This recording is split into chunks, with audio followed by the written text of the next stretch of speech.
السلام علیکم ورحمۃ اللہ وبرکاتہ. بسم اللہ الرحمن الرحیم. الحمد للہ رب العالمین والصلاة والسلام علی رسولہ الکریم وعلی آلہ وصحبہ اجمعین. سب سے پہلے میں اللہ رب العالمین کا شکر ادا کرتا ہوں کہ اس کی توفیق سے ہم سب اللہ کے اس گھر میں جمع ہوئے ہیں اور آج جتنے لوگ آئے ہوئے ہیں یہ معمول سے زیادہ ہے. تو اسپیشل لوگوں نے اپنا وقت نکالا ہے. ہماری بہنیں بھی اوپر آئی ہوئی ہیں, ماشاء اللہ بچیاں بھی آئی ہوئی ہیں. اور یہاں پر ہم سب کے آنے کا مقصد اللہ کی عبادت کے ساتھ ساتھ ایک بڑی عظیم عبادت ہے جس کو ہم طلب علم کہتے ہیں. طلب علم, علم کی طلب, علم کا شوق, علم سیکھنے کا جذبہ. تو اس جذبے نے ہم کو اس وقت اس مسجد میں لا کر جمع کیا ہے اور یہ اللہ کی توفیق سے ممکن ہوا. لہٰذا اس پر اللہ تبارک و تعالیٰ کا بے انتہا شکر اور اس کا احسان اور اس کی قدردانی ہم پر لازم. میرے بھائیوں اور میری بہنوں, جیسا کہ آپ لوگ جانتے ہیں کہ آج کا جو ہمارا یہ اجتماع ہے, اس اجتماع کا عنوان نجات کی راہ رکھا گیا ہے سورۃ العصر کی روشنی میں.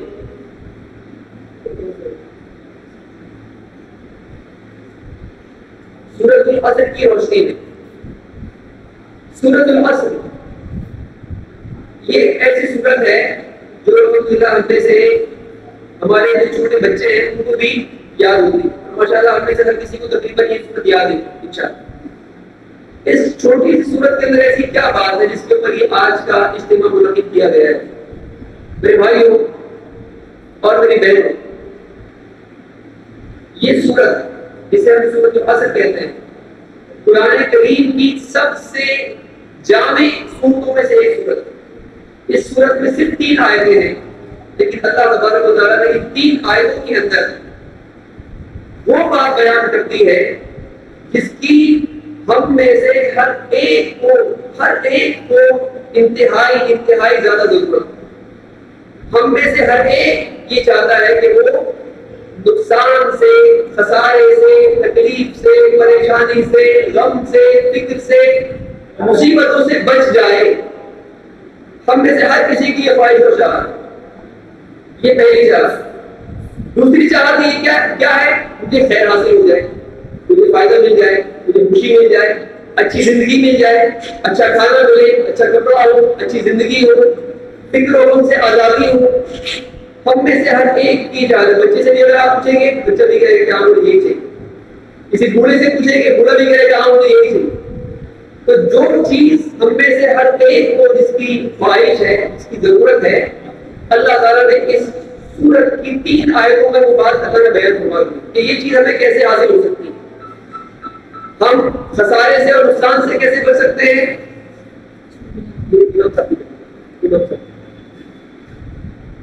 اور ہم خیر کو کیسے حاصل کر سکتے ہیں. یہی اس سورت کا موضوع ہے.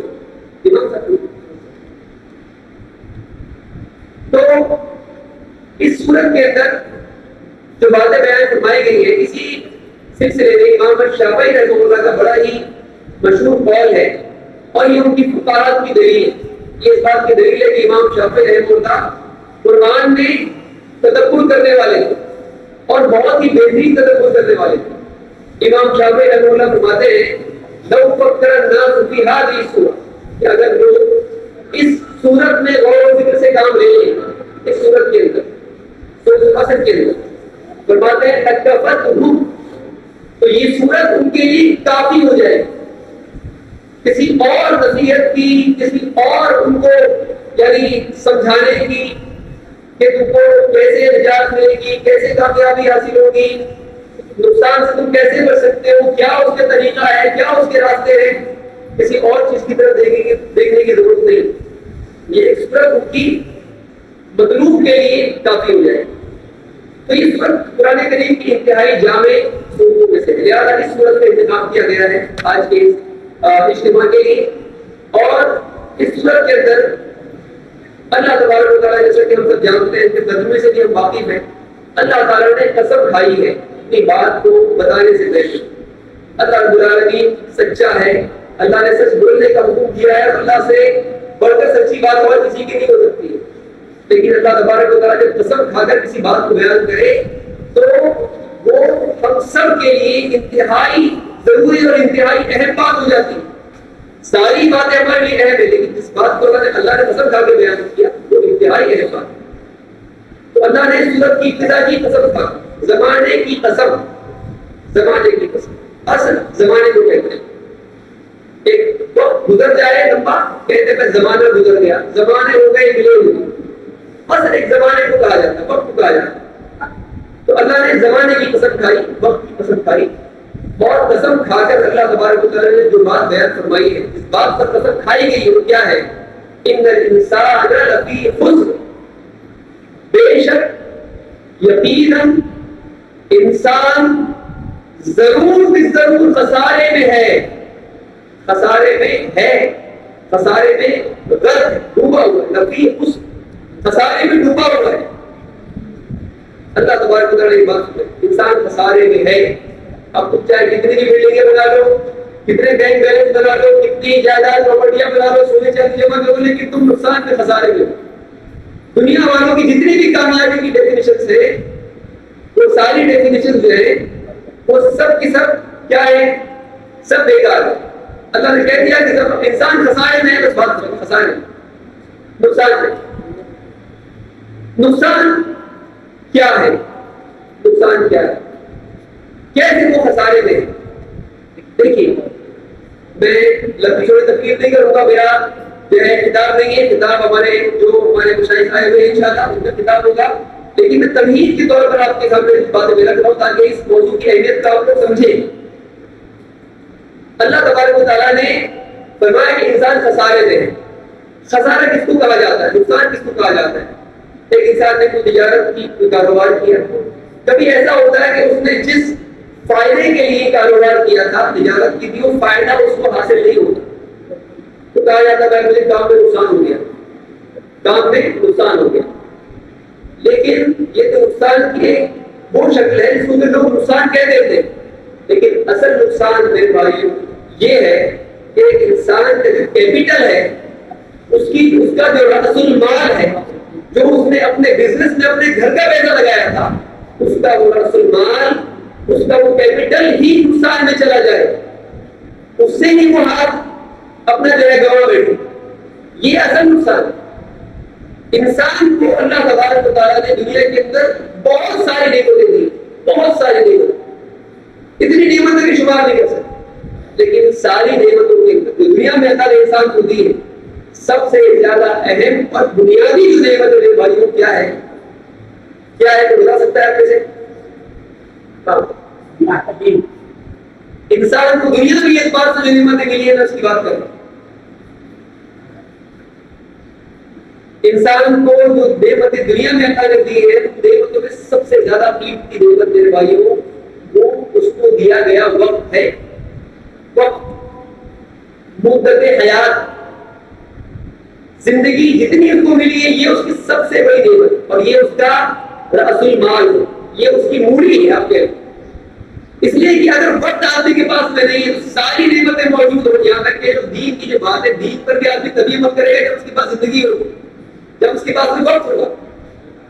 اللہ تبارک و تعالیٰ نے اسی وقت کی قسم کھائی کہ ایک انسان کو اللہ تبارک و تعالیٰ نے دنیا میں جس مقصد کے لیے بھیجا ہے, جس کام کے لیے اس کو بھیجا گیا ہے, اگر ایک انسان اپنے اس مقصد کو پورا نہیں کرتا, اللہ تعالیٰ نے جن کاموں کے کرنے کا اس کو حکم دیا اگر وہ اس کو پورا نہیں کرتا اور اپنا وقت اپنی زندگی ایسے کاموں میں لگا دیتا ہے جس کے لیے اس کو یہ زندگی دی نہیں گئی, تو کیا ہوگا؟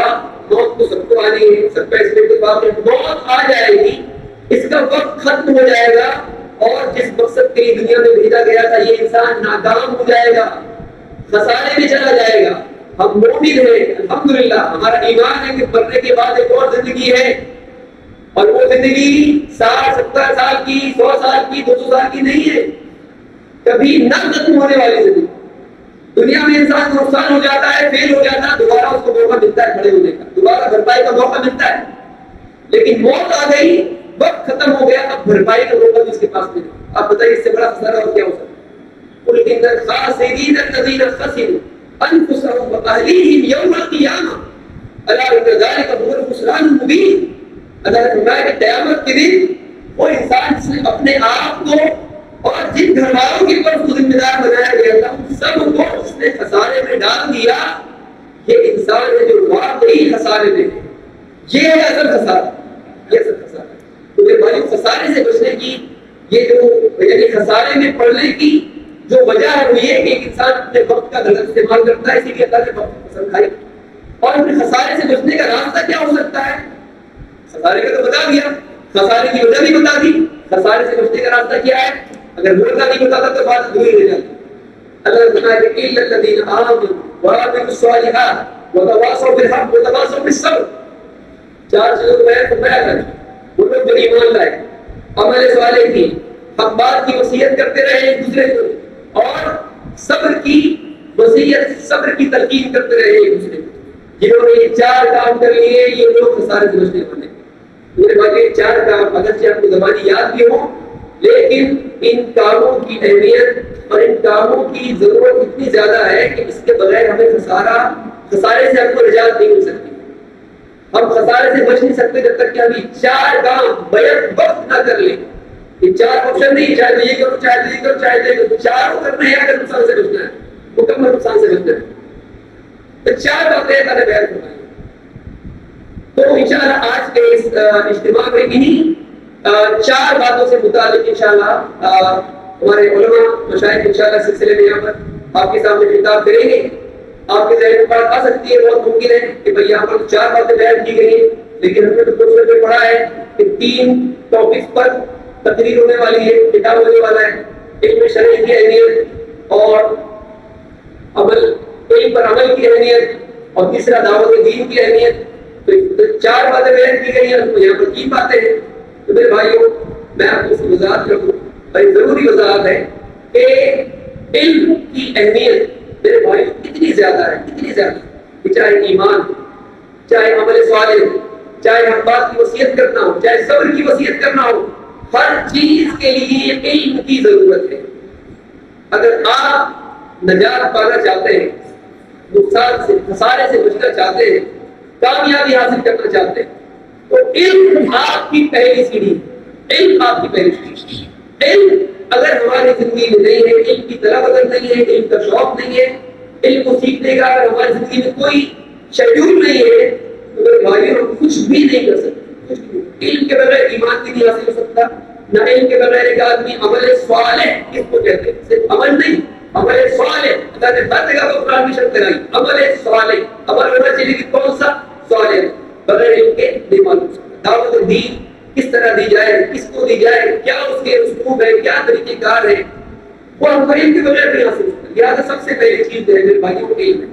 اور قرآن کریم میں اللہ نے فرمایا فَاعْلَمْ أَنَّهُ لَا إِلَٰهَ إِلَّا اللَّهُ. لا الہ الا اللہ کی گواہی دینی ہے، علم حاصل کرو. لا الہ الا اللہ کی گواہی دینی ہے، علم حاصل کرو. اور اللہ تبارک و تعالیٰ ایمان کو علم کے ساتھ میں جوڑا ہے. قرآن کریم کی ایک آیت ہے جس میں کہتا ہے قیامت کے دن وہ لوگ جن کو علم اور ایمان دیا گیا، جو علم اور ایمان والے جو لوگ، اللہ نے علم کو اور ایمان کو دونوں کو ایک ساتھ جمع کیا. یہ لازم اور مطلوب. ایمان کی پہلی سیڑھی جو ہے وہ علم.